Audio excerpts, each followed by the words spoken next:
Steel plant private పరం అవుతుందన్న వార్తల మధ్య కార్మికులను శాంతింపజేయడానికి తెలుగుదేశం నాయకులు ప్రయత్నాలు మొదలుపెట్టారు. ఉద్యోగులు, కార్మికులు ఆందోళన చెందాల్సిన అవసరం లేదని, త్వరలోనే కేంద్రం సానుకూల నిర్ణయం తీసుకుంటుందని నచ్చజెబుతున్నారు. ఒకవేళ కేంద్రం ప్రతికూల నిర్ణయం తీసుకుంటే తెలుగుదేశం పార్టీ కూడా ఉద్యమిస్తుందని హామీ ఇచ్చారు.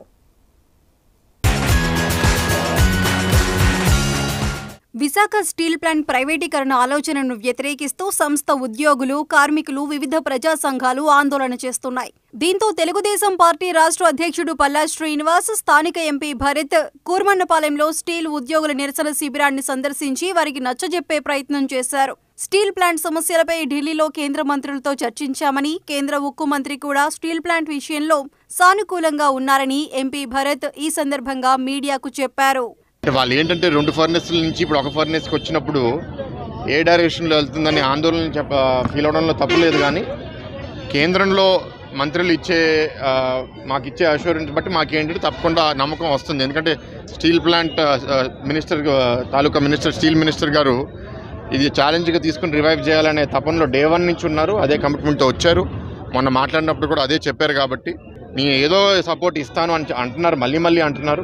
వచ్చిన తర్వాత మీరు ప్రొడక్షన్ తీసి చూపించాలంటున్నారు. దానికి అనుగుణంగానే ఇక్కడ మెసేజ్ కూడా వీళ్ళందరికీ ఇవ్వడం జరిగింది. స్టీల్ ప్లాంట్లో సమస్యల పరిష్కారం ఖాయమని, అందుకు విధి విధానాలు పరిశీలనలో ఉన్నాయని టీడీపీ అధ్యక్షుడు పల్లా శ్రీనివాసరావు చెప్పారు. 2 వారాల్లోనే సమస్యకు పరిష్కారం లభిస్తుందన్న ఆశాభావం వ్యక్తం చేస్తున్నారు. ఒకవేళ కేంద్రం ప్రతికూల నిర్ణయం తీసుకుంటే తాము కూడా పోరాడతామని మీడియా అడిగిన ప్రశ్నకు సమాధానంగా చెప్పారు. అంటే ప్లాంట్లో ఉన్నటువంటి వార్షిక పరిస్థితులు చూసిన తర్వాత కార్మికులు, నిర్వాసితులందరూ కూడా చాలా ఆందోళన చెందుతున్నారు. దీన్ని ఏదో విధంగా మనం రివైవ్ చేయాలి, పునరుద్ధరించాలి అనే డిమాండ్ ఎప్పటి నుంచో నడుస్తుంది. మొన్న స్టీల్ మంత్రి గారు వచ్చారు, వారు ఒక భరోసా కల్పించారు. అయితే ఆర్థిక పరమైనటువంటి సహాయం అందించాల్సినటువంటి అవసరం ఉంది. ఆ నమ్మకం ఖచ్చితంగా మనకు అందుతుందని మాకు నమ్మకం వచ్చిన తర్వాత వీళ్ళకి కార్మికులందరికీ కూడా భరోసా కల్పించడానికి ఇక్కడికి వచ్చామని చెప్పి తెలియజేస్తున్నాం. అలాగే ఒకవేళ ప్లాంట్కి ఏమైనా అవుతే ఏంటి పరిస్థితి అనే ప్రశ్న కూడా వచ్చింది చాలామంది దగ్గర నుంచి. మేము చెప్పాం, ప్లాంట్కి ఏమైనా మూతపడే పరిస్థితి వచ్చిందని ఖచ్చితంగా రిజైన్ చేసి మీతోనే మేము పోరాటం చేస్తామని చెప్పి, మీతోనే కూర్చొని ఈ పోరాటాన్ని ముందు నడిపిస్తామని కూడా చెప్పడం జరిగింది.